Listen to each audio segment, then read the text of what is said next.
mari UDA kod incumbent ngama nene nie kom. Nitiere kom. To nuwachi jopiny ok dware, koro notiyo gi yore te.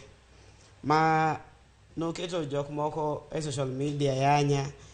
My campaign team, yowuoyi mane naketo mbele ma timo na campaign, ni yanya ni mago gin chodena.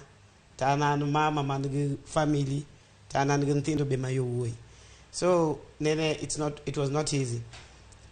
Kendo gimoro kendo nene chieng nomination kaka wan nomination marwa no kethi diriyo. There was violence.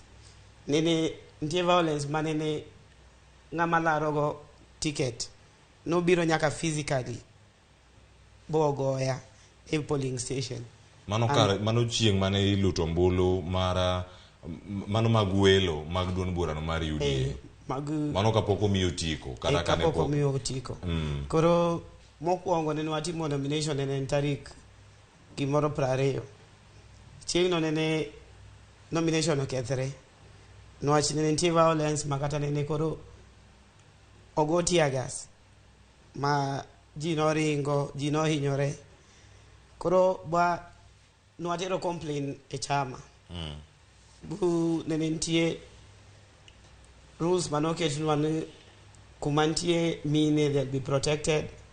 To ka gimoro amora opo ngamularo kom kotimoni to bedo disqualified. But after the nominations, nwadhi bwatero complain.